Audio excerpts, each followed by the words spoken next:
चलिए, good morning students. आज का हमारा टॉपिक क्या है? पर्यायवाची शब्द। नोट करेंगे, पर्यायवाची शब्द। ठीक है, हम बार बार एक ही बात करते हैं, भाषा। किसकी बात करते हैं? भाषा। ठीक है, अब इस भाषा की अगर मैं बात करूं तो भाषा क्या हो गई? जो किसी एक कंट्री को या किसी एक स्टेट को क्या करती हो? रिप्रेजेंट करती हो। ठीक है भाई, अगर मैं उत्तर प्रदेश की बात करूंगी तो यहाँ की भाषा क्या है? हिंदी है। ठीक है ना, यहाँ की भाषा क्या है? हिंदी है। ठीक है, अब हम पर्यायवाची शब्द की अगर बात कर रहे हैं तो उसमें भाषा का क्या लेना देना है? ठीक है, भाषा का इसमें ये लेना देना होता है कि भाई एक शब्द है, अगर जिस भाषा में जिस शब्द के एक से ज्यादा अर्थ हो जाए, एक से ज्यादा अर्थ हो जाते हैं, या कोई भी आपका शब्द है उसके लिए उसी के अर्थ में अन्य शब्दों का इस्तेमाल किया जाए, ठीक, वही आपके क्या हो गए? पर्यायवाची शब्द हो गए। और यही अन्य शब्द उस भाषा को क्या बनाते हैं? उस भाषा को सुदृढ़ बनाते हैं, सबल बनाते हैं। ठीक है, ठीक, जिसके जितने ज्यादा अधिक आपके पर्यायवाची होंगे, जैसे हम अगर गंगा की बात करें तो हम जानते हैं गंगा क्या है? एक नदी है। हमने इसको भागीरथी भी कह दिया है ना, हमने इसको भागीरथी कह दिया। और क्या कहते हैं गंगा को? हाँ जी बताइए, और क्या कहते हैं गंगा को?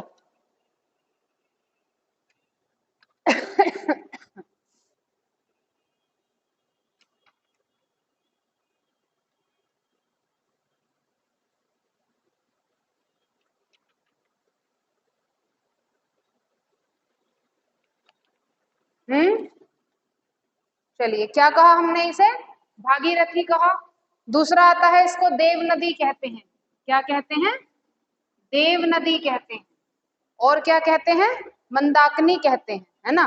तो पर्यायवाची शब्द ये कहते हैं कि जिस भाषा में जिस शब्द के अन्य शब्द भी हो, जिस शब्दों के अन्य शब्द भी हो और वो उसका क्या करवाते हो? उसका मतलब निकालते हो। ठीक है, उसको हम क्या कह देते हैं? पर्यायवाची शब्द कहते हैं। और वही भाषा सुबल और सुदृढ़ है जिसके एक से ज्यादा अर्थ उसमें निकलते हैं।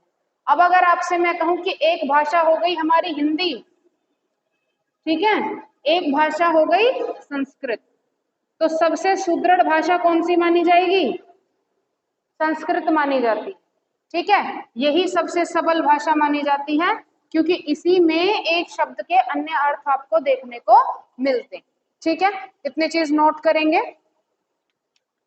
अब ये पूरा आपका ग्रामर पोर्शन आता है, ठीक है, जिसमें आपको क्या क्या मिलेंगे? पर्यायवाची शब्द मिलेंगे, विलोम शब्द मिलते हैं। ठीक है, अब ऐसे तो बहुत सारे शब्द हैं, जैसे मैं कहूं आकाश, आकाश को क्या और कहते हैं? नभ कहते हैं, आसमान कहते हैं, है ना। चंद्रमा, चंद्रमा को क्या कहते हैं? चंद्र कहते हैं, राकेश कहते हैं। ठीक है ना, तो इसके क्या हो गए? कई अलग अलग अपने अपने शब्द हो गए। ठीक, दूसरी बात यह है कि भाई हम हर एक चीज को क्या बताते हैं? ऑफलाइन ज्यादा हम पढ़ते हैं। ठीक है, जैसे मैंने आपको शब्द भेद बताए, उसमें मैंने आपको बताया शुद्ध अशुद्ध शब्द क्या होते हैं। ठीक, दूसरी चीज उसमें आपको मैंने एक पूरी प्रॉपर लिस्ट दी। ठीक है, अब सीधी सी बात है कि कुछ चीजों को हमें आपको रोजाना रिवाइज करवाना पड़ेगा। अब सारी चीजों को मैं यहाँ नहीं लिख सकती ना, एक एक शब्द को यहाँ पे नहीं लिखा जा सकता, तो इसीलिए हम क्या करते हैं? हम उनको एक पेपर पे आपको देते हैं ताकि आप उन्हें क्या कर सकें? रोजाना उन्हें रिवाइज कर सकें। ठीक है, तो ऑफलाइन क्लासेस में यही एक बेस्ट रिजल्ट मुझे देखने को मिलता है कि आपका रिवीजन और आपके डाउट साथ के साथ क्लियर होते जाते हैं। क्लियर है इतनी बात? ठीक है, चलिए, ये आपको समझ आया पर्यायवाची शब्द क्या है। ठीक है, उसके बाद हम बात करते हैं विलोम शब्द की। विलोम शब्द को तो सभी जानते हैं। विलोम शब्द क्या हो गया? किसी भी शब्द का उसका उल्टा मतलब, है ना। हम कह रहे हैं सीधा, तो उसका विलोम शब्द क्या होगा? उल्टा, है ना। अब विलोम शब्दों को पढ़ने की क्या जरूरत है पता है? हम बार बार ये कहते हैं विलोम शब्द पढ़िए, क्यों हमें इनको पढ़ना है?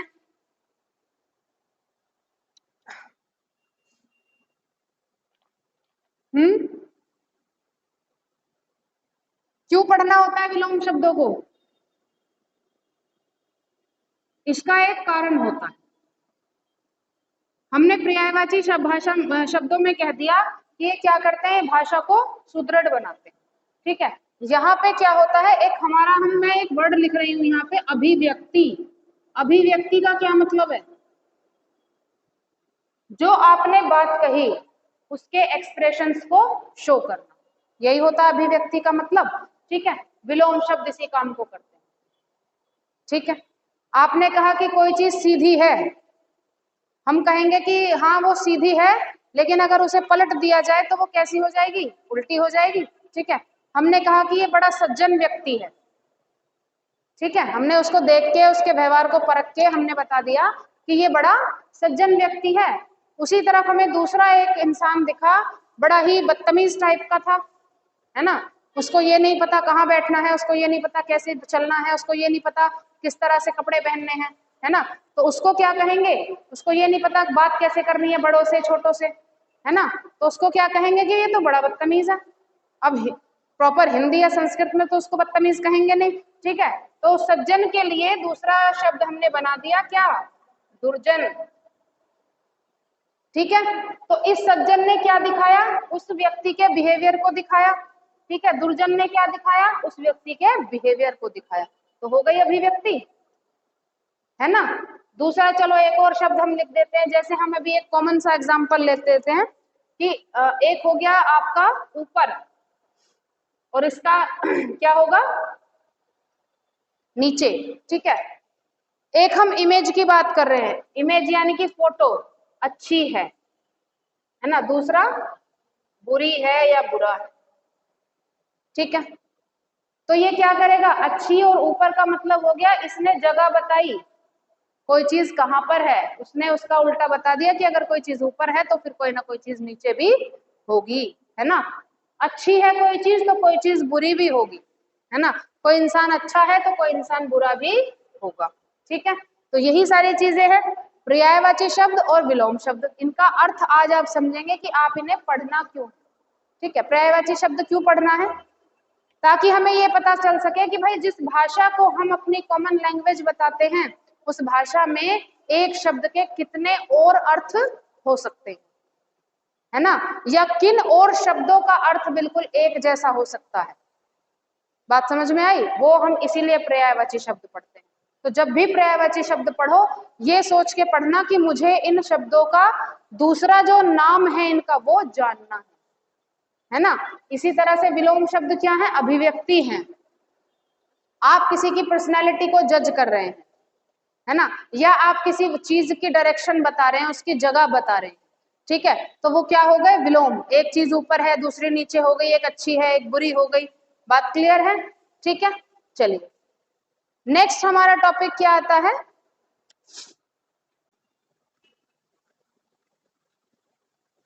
अब यहां पर हमें कभी कभी एक परेशानी आती है, विलोम शब्द में पर्यायवाची शब्द में हम क्या करने लगते हैं, उन्हें रटने लगते हैं, है ना। हम क्या करने लगते हैं, विलोम शब्दों को उनको रटना शुरू कर देते हैं। रटने में क्या परेशानी आएगी, मैं बार बार एक बात बोलती हूँ कि आप इन्हें रोज पढ़िए, आप इन्हें रोज पढ़िए, है ना। मैं ये भी तो कह सकती हूँ मैं आपका कल टेस्ट लूंगी, इनको याद करके आ जाइए, आप क्या करोगे, आप उनका सबका एकदम रट्टा लगा के आ जाओगे और आपको सारे याद रहेंगे, है ना। समझने में और रटने में यही तो एक फर्क होता है, जिस चीज को आप समझ के पढ़ते हैं, जिस चीज को आप पर्सनालिटी से लिंक करके पढ़ते हैं वो चीज आसान हो जाती है आपके लिए। ठीक है, मैंने आपसे कहा कि एक शब्द है शक्ति, पावर, इसके अपोजिट में क्या वर्ड आना चाहिए,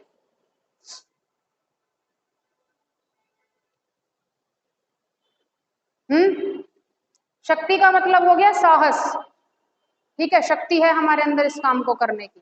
ठीक है, दूसरा क्या होगा, अशक्ति, और दूसरा मतलब होगा इसका क्षीण, है ना। भाई अगर किसी के पास कम शक्ति है तो वो अपनी कैपेबिलिटी के अनुसार काम करेगा, ज्यादा शक्ति है तो वो अपनी कैपेबिलिटी के अनुसार काम करेगा, लेकिन उस शक्ति को क्या करेगा, यूटिलाइज तो करेगा ना, उस शक्ति को क्या करेगा, उसे यूज तो करेगा। लेकिन अगर किसी के अंदर शक्ति ही नहीं है तो उसे क्या कहोगे, क्षीण कहोगे, वो इंसान बिल्कुल खाली है। ठीक है, तो यहां पर भाव आ जाता है। यहां पर आप इसी को हम कहते हैं, बार बार जो मैंने वहां एक शब्द लिख दिया अभिव्यक्ति, वो यही होता है जब आप किसी भी एक वर्ड के कैरेक्टर को जस्टिफाई कर दो। बात क्लियर है? अभी आराम से पढ़ पाओगे, है ना? क्योंकि सीधी सी बात है, मैं एक एक चीज को यहाँ पे नहीं लिख सकती, मैं बैठ के यहाँ लिस्ट बनाऊं फिर आपको दूं, नहीं। ठीक है ना? हाँ, इतना कर सकते हैं कि जो लिस्ट आपको देंगे उसका आपसे रिवीजन इतना करा देंगे कि आपके वो बिल्कुल दिमाग में इतना सेट हो जाएगा बड़े बढ़िया तरीके से, भूलोगे नहीं आप उसे और रटोगे नहीं। सबसे बड़ी बात क्या आ जाती है, रटने की आ जाती है ना, बस रटना ही नहीं है, क्योंकि जब तक रटोगे आपके अंदर कॉन्फिडेंस की कमी आएगी। ठीक, जहां तक इंटरेक्शन होता रहेगा तो वो कॉन्फिडेंस बना रहेगा। ठीक है, चलिए अब एक और टॉपिक आपका आता है, समझ लेंगे बस, इसकी मैं आपको कोई लिस्ट नहीं देने वाली। अनेकार्थक शब्द। अनेकार्थक शब्द का क्या मतलब है कि कोई एक शब्द है और उस एक शब्द के अनेक अर्थ हो गए। ठीक है, उस एक शब्द के क्या हो गए, अनेक अर्थ हो गए। ठीक है, इसका उपयोग क्यों करेंगे हम? भाई अगर हम हिंदी पढ़ रहे हैं तो हिंदी में हम कविता भी पढ़ते हैं, पढ़ते हैं ना, कविता पढ़ते हैं ना। कविता को हम क्या कहते हैं, काव्य कहते हैं। 12th तक आराम से पढ़ा होगा काव्य। ठीक है, तो इसका क्या मतलब समझा मैंने अनेकार्थक शब्दों का, कि जो काव्य में यूज हुआ। क्यों हुआ? जब भी आप कोई कविता पढ़ते हैं या कोई काव्य पढ़ते हैं तो फिर उसका आप पूरा क्या निकालते हैं, एक अर्थ निकालते हैं ना, है ना, व्याख्या करते हैं आप उसकी, उस काव्य की क्या करते हैं आप, व्याख्या करते हैं। क्यों क्यों व्याख्या करनी होती है? क्योंकि उसमें क्या होते हैं, काव्य में होते हैं भाव। क्या होते हैं, भाव। और सारा खेल ही किसका है, भावों का है ना। आपने किसी कविता में पढ़ा अंक, अब आप मुझे बताइए इसका क्या मतलब है? इसका आपकी नजर में इसका मतलब है कि कोई गिनती का शब्द है ना, कोई गिनती का अक्षर हो गया, 1 2 3 4, यही तो अंक हुआ आपके लिए। लेकिन मैं कह रही हूं इस अंक का मतलब गोद भी होता है, अंक का मतलब गोद भी होता है ना। तो यही क्या हो गए, ये गिनती के अक्षर को भी कह रहा है और गोद को भी कह रहा है।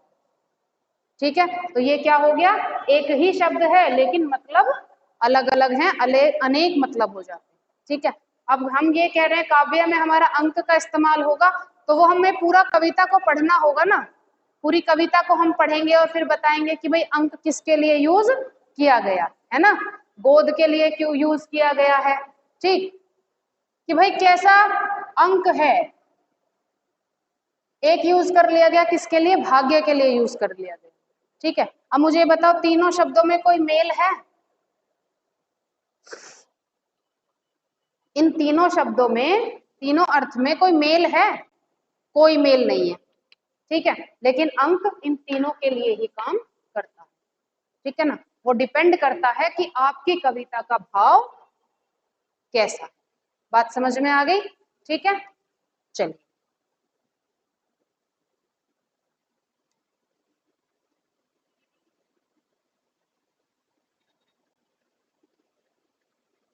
तो अब तो आसानी से पढ़ लिए जाएंगे ना, अब तो कोई दिक्कत नहीं आने वाली है, आएगी अभी भी? हाँ, आनी नहीं चाहिए वैसे मेरे हिसाब से।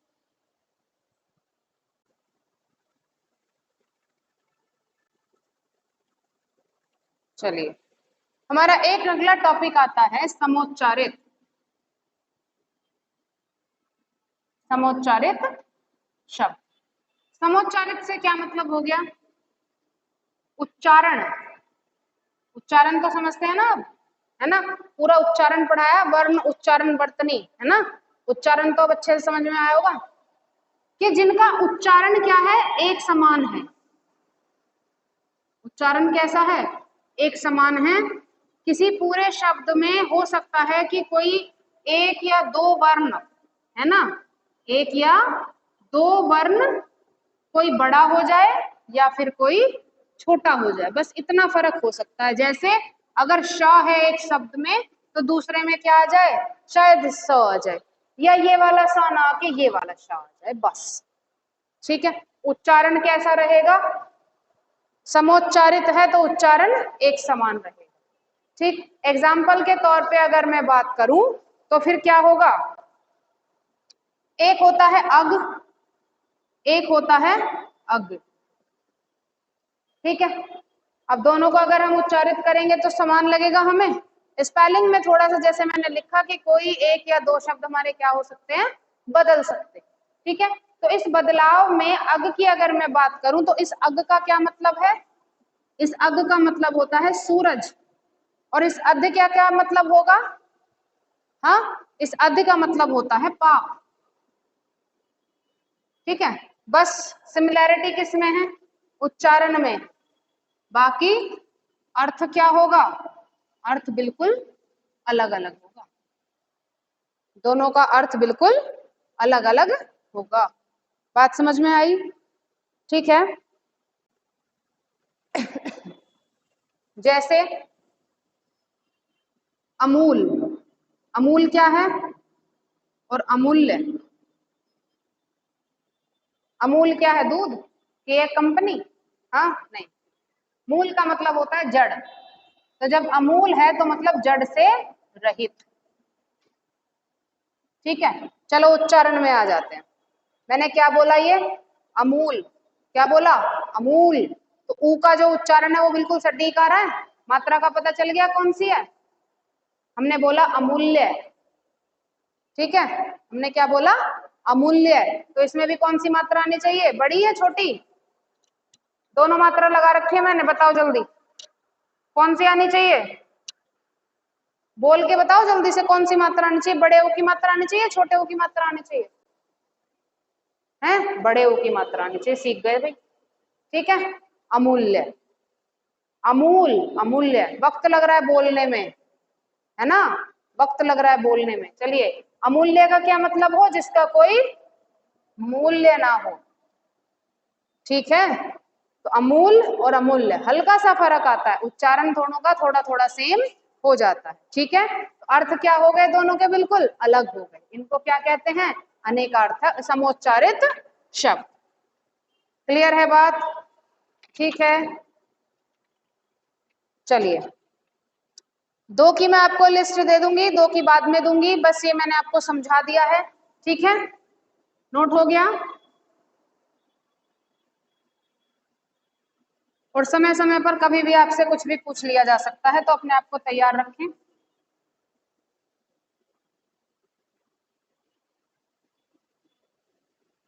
चलिए, आज के लिए हिंदी में इतना ही।